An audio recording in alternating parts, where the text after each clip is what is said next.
23 heures à Paris, même heure à Khartoum. Soyez les bienvenus dans Paris Direct sur France 24. À la une ce soir, la répression en marche au Soudan. Les forces de sécurité ont violemment dispersé le sit-in des manifestants devant le quartier général de l'armée à Khartoum à l'aube. Tir à balles réelles, coups de matraque. Le bilan provisoire est de plus de 30 morts et de centaines de blessés selon l'association des médecins soudanais. La première journée de Donald Trump à Londres, elle s'achève sur un dîner royal à Buckingham Palace. En présence de la reine Elisabeth, le président américain a porté un toast en l'honneur de son allié historique en Europe. Sa visite a été marquée par des manifestations hostiles à sa personne et à sa politique. La coalition d'Angela Merkel fragilisée en Allemagne, conséquence des européennes après la lourde défaite du SPD qui a entraîné la démission de sa chef. Les sociaux-démocrates sont tentés de mettre fin à la coalition avec la chancelière allemande Angela Merkel. De son côté, a tenté aujourd'hui de rassurer. On verra cela dans quelques instants.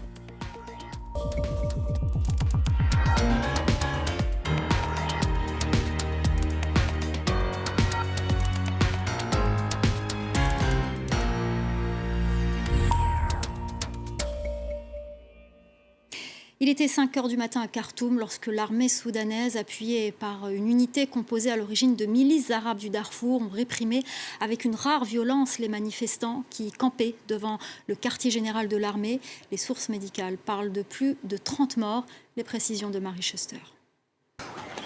Sur les lieux du sit-in, c'est la panique. Ils sont en train de nous tuer. Des tirs et des manifestants à terre. Ils ont tué quelqu'un.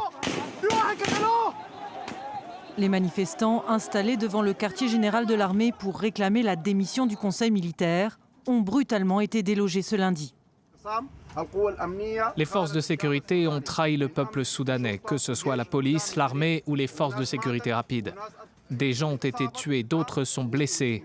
Ils ont déployé les forces de sécurité dans les rues et dans les quartiers autour du sit-in. Les manifestants avaient sollicité le soutien de l'armée pour détrôner le président Omar el-Béchir en place depuis près de 30 ans. Depuis sa destitution le 11 avril dernier, il réclame un gouvernement de transition non militarisé. Mais les négociations avec les généraux au pouvoir sont au point mort. Le conseil militaire est accusé d'avoir recours à la violence autour des lieux du sit-in pour étouffer le mouvement de contestation. Les États-Unis et l'Union européenne appellent les généraux à cesser les exactions contre la population. Toute décision d'intensifier le recours à la violence ne peut que faire dérailler le processus politique. La priorité de pour l'Union européenne reste le transfert rapide de pouvoir à une autorité dirigée par des civils. De son côté, l'Égypte appelle toutes les parties à la retenue, quelques jours seulement après avoir apporté son soutien au chef du conseil militaire soudanais Abdelrahman Bourhan, venu chercher des alliés dans les pays du Golfe. Le dîner royal de Donald Trump à Buckingham Palace, invité de la reine Elisabeth, le président américain a porté un toast à son plus fidèle allié en Europe. Une visite marquée par des manifestations hostiles à la politique du président américain. En revanche, pas encore de dérapage sur le territoire britannique. Et pour en parler, nous retrouvons Pierre Gerlin, professeur de civilisation américaine à Paris-Nanterre. Merci beaucoup d'être avec nous. Bonsoir.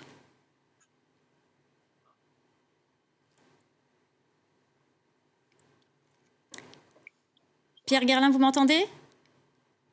Oui, je vous entends très bien. Alors tout d'abord, comment se portent les relations entre les États-Unis et la Grande-Bretagne ? Le général de Gaulle disait que l'Angleterre était le cheval de Troie des États-Unis en Europe. Est-ce que ces relations sont intactes ou est-ce que l'ère Trump les a mis à mal ? Alors, avec Donald Trump, évidemment, toutes les relations, aussi bien internes aux États-Unis qu'internationales, sont soumises à la loi du chaos. Avant d'arriver en Grande-Bretagne, il s'est mis à insulter le maire de Londres et par la même occasion le maire de New York. Il a fait des commentaires désagréables concernant un membre de la famille royale. C'est la stratégie de Roger Stone. Je critique tout le monde, y compris les gens dont je dis être proche. Donc, cette stratégie du chaos a été mise en sourdine pour la rencontre avec la reine, où là, il y a eu un discours tout à fait diplomatique. Et les relations entre les États-Unis et la Grande-Bretagne, pendant très longtemps, étaient médiatisées par le fait que la Grande-Bretagne faisait partie de l'Union européenne. Et avec le Brexit, que Trump encourage, il veut évidemment contribuer à casser l'Union européenne en flattant l'extrême droite britannique qui veut un Brexit dur. Alors justement, pourquoi Donald Trump soutient-il systématiquement les anti-européens en Europe, en l'occurrence en Grande-Bretagne? Alors on voit que dans le début de transformation de la politique étrangère, qui est souvent pas concrétisée par Trump, il y a cette idée de casser tous les accords internationaux et d'avoir des relations bilatérales de pays à pays. Et il pense qu'en cassant l'Union européenne, il pourra établir des relations privilégiées avec la Grande-Bretagne. Et il est assez significatif que l'ambassadeur américain en Grande-Bretagne a lui aussi eu une attitude fort peu diplomatique en intervenant dans les affaires internes de la Grande-Bretagne en disant que si la Grande-Bretagne quittait l'Europe, alors le système de santé, la NHS, c'est-à-dire la sécurité sociale britannique, pourrait être ouverte aux intérêts privés américains. Et là, on a clairement l'idée qu'on peut transformer toutes les relations dans le monde en relations bilatérales en ouvrant toutes les relations aux entreprises privées américaines. Alors concrètement, qu'est-ce que le président américain attend de son allié aujourd'hui, dans ce contexte de Brexit justement?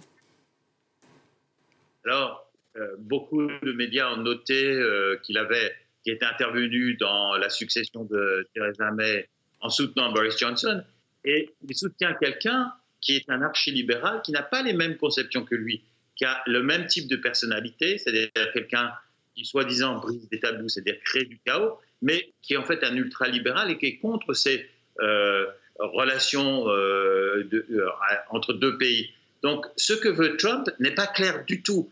On peut se demander si c'est clair dans sa propre tête.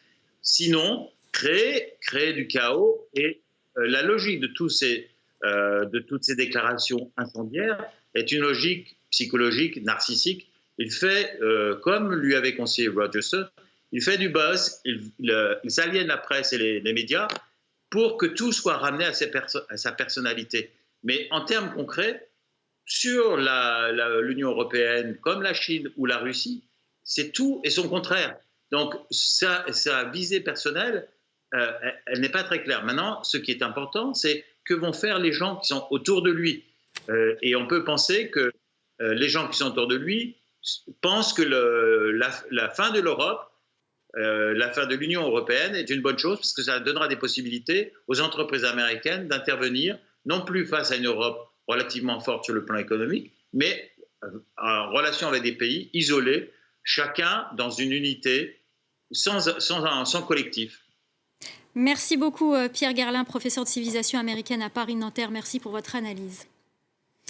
Et on en vient à l'onde de choc qui secoue les différents partis politiques en Europe après les élections européennes du 26 mai dernier. En Allemagne, c'est la coalition d'Angela Merkel qui semble fragilisée après la lourde défaite des sociodémocrates du SPD. Ces résultats ont entraîné la démission de sa chef et les sociodémocrates sont tentés de mettre fin à la coalition avec Angela Merkel. Sandro Lutens. La coalition allemande va-t-elle tenir debout? La question est brûlante car l'alliance du centre boite sévèrement de la jambe gauche. Chez les sociodémocrates du SPD, la crise est totale après la démission dimanche de sa chef Andrea Nahles. Je dis adieu à la tête du SPD. J'ai démissionné. Je voulais vous remercier pour toutes ces années de bon travail. Nahles a tiré les conséquences de la déroute de son parti, largement dépassé par les Verts aux élections européennes. Entrés à reculons dans cette énième grande coalition avec les conservateurs de la CDU, les sociodémocrates s'y sentent mal à l'aise et ils doivent désormais choisir, rester au gouvernement ou bien le quitter et provoquer ainsi des élections anticipées. Un scénario que la CDU d'Angela Merkel, menacée par la montée de l'extrême droite, est soucieuse d'éviter. Nous sommes prêts à continuer avec la coalition, à donner de la stabilité pour un avenir stable. Le parti SPD doit prendre sa propre décision. Côté chancellerie, même son de cloche rassurant, Angela Merkel compte bien rester aux commandes jusqu'à la fin de son mandat en 2021. Je n'ai pas l'impression que c'est un signe d'instabilité. C'est plutôt une nouvelle situation pour le SPD, qui est à la recherche de lui-même. Et dans une coalition, le mieux c'est d'accepter ce qui se passe. Des élections anticipées pourraient définitivement sonner le glas de cette grande coalition du centre qui gouverne l'Allemagne depuis 2013. Et en France, c'est la droite qui subit les résultats des européennes. Au lendemain de la démission de Laurent Wauquiez de la présidence des Républicains, le parti souffre d'un problème d'incarnation. Du coup, les cadres du parti s'affairent pour tenter de construire un nouveau projet. Jean-Baptiste Marteau. Il y a une semaine, Laurent Wauquiez espérait avoir du temps pour reconstruire la droite. Nous avons 3 ans. Il n'aura eu que 7 jours avant de démissionner sous la pression. Ce matin, devant le siège de LR, les derniers fidèles de l'ex-président affichent une certaine déception. Il a privilégié l'intérêt de la famille politique à son intérêt à lui. Moi, personnellement, évidemment, c'est un ami, donc c'est quelque chose qui n'est pas agréable. Mais dans le reste du parti, presque tout le monde en convient. Il y a un problème de ligne, trop conservatrice. Laurent Wauquiez avait une ligne qui était claire, mais c'était sans doute pas la bonne. Il faut évidemment s'ouvrir. Il faut tout ouvrir. On a besoin d'être un parti ouvert de la droite au centre. À Versailles, fief de droite qui a largement voté En Marche aux européennes, les électeurs ne cachent pas leurs critiques contre Laurent Wauquiez et réclament beaucoup de changements. Je trouve que la droite est devenue très conservateur, ça a la même ligne presque que le Front National. Un peu de renouvellement, un nouveau visage et puis quelqu'un qui incarne certaines valeurs qui sont peut-être légèrement différentes de celles de Laurent Wauquiez, il me semble. Alors qui pour diriger LR? Selon les statuts, Jean Leonetti doit assurer l'intérim jusqu'à la rentrée. Et après, les noms de Gérard Larcher, Valérie Pécresse, Bruno Retailleau ou encore Éric Woerth reviennent souvent. Pour ce député, il faut que la prochaine élection interne soit l'occasion d'un vrai débat de fond. Je crois qu'il faut sortir des slogans. Je pense que c'est une élection qui est importante. Donc une élection importante, c'est à la fois l'occasion de trancher des choses qui n'avaient pas été tranchées lors de la dernière élection. Parce qu'en 2017, beaucoup de concurrents n'avaient pas souhaité se mettre sur la ligne de départ, donc il n'y avait pas eu de débat. Une question taraude tous les ténors des Républicains. Comment faire revenir chez LR les nombreux électeurs partis chez Emmanuel Macron? La saison se termine dans l'Himalaya, une saison particulièrement meurtrière pour les grimpeurs et pour cause.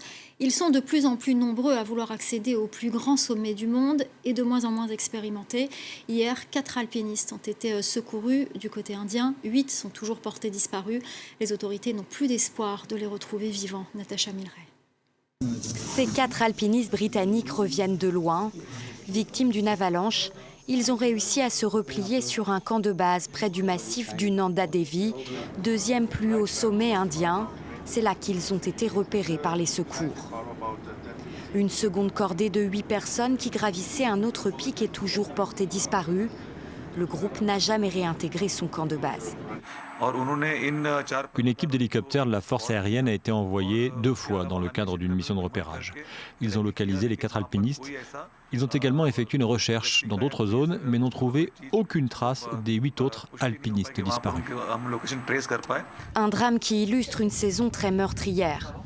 Sans compter ce dernier accident, au moins 11 personnes sont mortes sur le toit du monde en quelques semaines, du jamais vu depuis le séisme survenu dans l'Himalaya en 2015. En cause notamment la recrudescence du nombre d'alpinistes sur le site. 807 permis d'ascension répartis entre l'Inde, le Népal et la Chine ont été délivrés l'année dernière, auxquels s'ajoutent tout autant de guides Sherpas. Concrètement, tout ce monde se retrouve au même moment sur les sommets himalayens en raison de fenêtres météo extrêmement limitées dans l'année. Des embouteillages monstres se forment dans ce qu'on appelle la zone de la mort. À cette altitude, l'oxygène se fait rare et chaque minute peut être fatale, en particulier pour les plus obstinés et les moins expérimentés d'entre eux. Leurs corps ne peuvent pas supporter l'effort. Nous leur disons d'arrêter, qu'ils vont mourir, mais ils insistent parce qu'ils ont payé pour être là. Des gens meurent à cause de cette obstination. Beaucoup de professionnels espèrent désormais une réglementation plus stricte pour limiter le nombre d'accidents.